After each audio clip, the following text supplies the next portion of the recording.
बोले करना क्या है, कहीं दौड़ थोड़ी लगानी है, एक पांव पर खड़े होकर कोई तपस्या नहीं करनी है। बोले जो है, आज तक उसके स्वामी बने थे, बोले अब उसको प्रभु के चरणों में समर्पित करके और स्वयं प्रभु के सेवक बन के रहिए। और मैं कई बार एक उदाहरण दिया करता हूं कि किसी सेठ साहूकार के घर में आप जाकर देखो, घर में कोई टूट फूट हो जाए, चोरी हो जाए, किसी भी प्रकार की घर की कोई चिंता घर के नौकर को होती है कि घर के स्वामी को होती है? नौकर को नहीं होती है, स्वामी को ही चिंता होती है। मुझे तो ऐसा लगता है भाई, निश्चिंत जीवन जीने की विधि ही केवल एक है।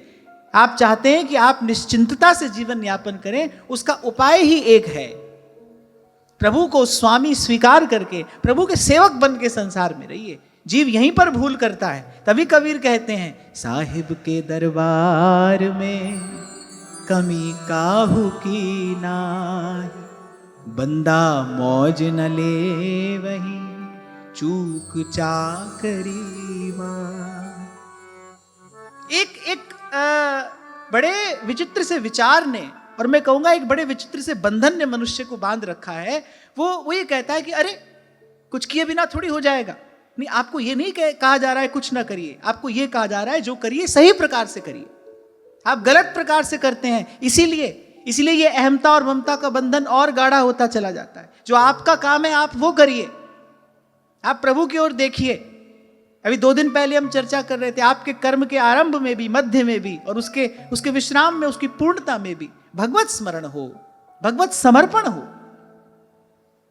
सही प्रकार से करिए और निश्चिंत रहिए। अभी तक स्वामी बने हैं इसीलिए चिंता है, ये मैं हूं और ये मेरा है, यही सब दुखों का एकमात्र कारण है। और जो गुरु की कृपा से यहां पहुंचा, तू ही तू, तू ही तू, तू ही तू, तू ही तू, तू ही तू, तू ही तू। यही तो कल आपको कह रहा था कि अपने सिर ये बोझ ना रखना।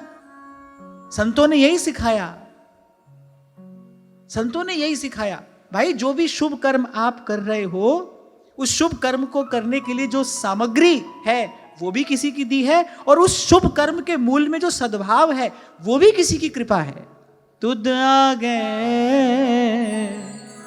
अरदास हमारी, जी जंत सब तेरा, कहो नानक सब तेरी वड्या। मैं फिर कह रहा हूं, अगर किसी को निश्चिंतता से जीवन यापन करना है, किसी को निर्भय निश्चिंत होकर रहना है, एक उपाय है, इस रास्ते को पकड़िए। आपके कर्म की गुणवत्ता बढ़ जाएगी।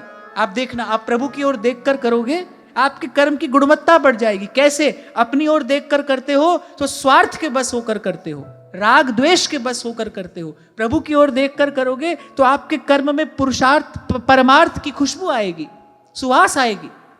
अनेक संतों की वाणी में एक ये भाव हमको समान रूप से मिलता है। बड़ा महत् कार्य संत करता है, जो काम संत करता है वो तो भगवान भी नहीं कर पाते। इसीलिए भगवान कहते हैं, मोते अधिक संत कर लेखा। पर सब करने के बाद आप देखो, संत है बिल्कुल खाली। कबीर तो कहते हैं, जो कुछ किया सो तुम किया, मैं कछु किया नहीं। और कहीं कभी जो मैं किया, वो कह रहे कहीं कभी जो मैं किया, बोले तुम ही थे मुझ माही। जो कुछ किया सो तुम किया।